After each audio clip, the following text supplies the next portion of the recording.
Natuklasan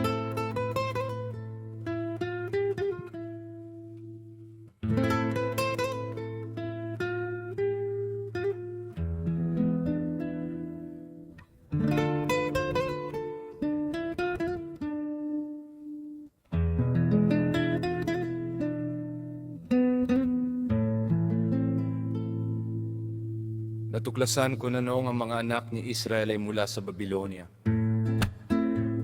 Si Zorobabel ay nagkaanak kay Abiud kay Maukab, Malka, na anak ni Ezra na eskriba.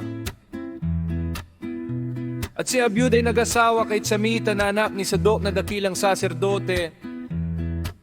At siya ay nagkaanak kay Eliakim. At si Eliakim ay nag-asawa kay Asbia, na anak ni Aram, at nagkaanak kay Azar.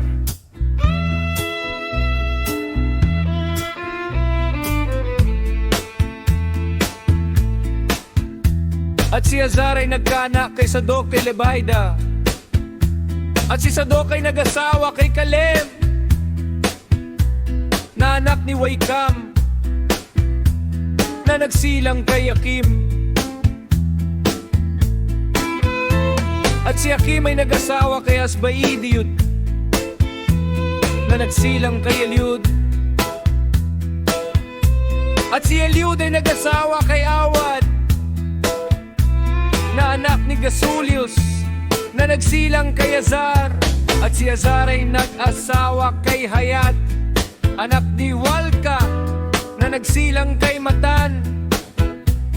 At si Matan ay nag-asawa kay Sabarial, na anak ni Fulius, na nagsilang ng kambal, sina Jogop at Yoim. At si Jacob ay nag-asawa kay Gadad, na anak ni Eleazar, na nagsilang kay Jose, na katipan ni Maria. At si Joachim, na kapatid ni Jacob, ay nag-asawa kay Ana, na anak ni Maka.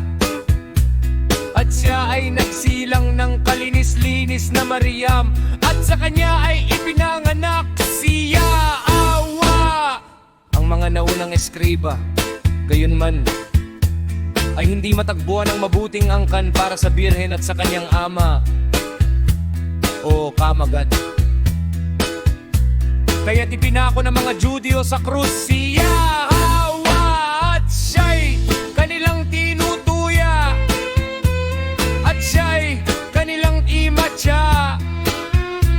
At sinabi sa kanya, ipakita mo sa amin ang mga ama ng Birheng Maria at kanyang mga tao, at ano ang kanyang talaan ng angkan. Kaya't siya ay kanilang nilapastangan at si Yahwa. Ngunit simula ngayon ang bibig ng mga di mananampalatayang Judyo ay mapipipi, at malalaman nila na si Mariam ay mula sa binhi ni David na hari, at mula sa angkan ng patriarkang si Abraham. Bukod dito, ang mga di mananampalatayang Judyo ay walang mga talaan upang gabayan sila ng tama. Ni hindi nila alam kung paano nagsimula ang mga linya ng pagkakamag-anak, dahil ang kautusan at mga propeta ay 3 beses na sinunog mula sa kanila. Ang unang pagkakataon ay sa mga araw ni Antioco, na nagsunog ng buong bahay ng alahayat.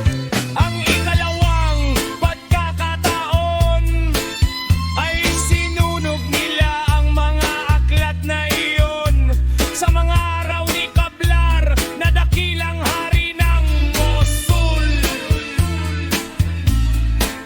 At ang ikatlong pagkakataon na sinunog ang mga aklat ay sa pagkabihag ni Haring Nabucodonosor, nang dumating si Abu Mirdan at sinunog ang bahay ng alahayat, at winasap ang mga pader ng Jerusalem.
aking kapatid, narito aking inayos para sa iyo ang katotohanan at aking ipinahayag sa iyo ang talaan ng angkan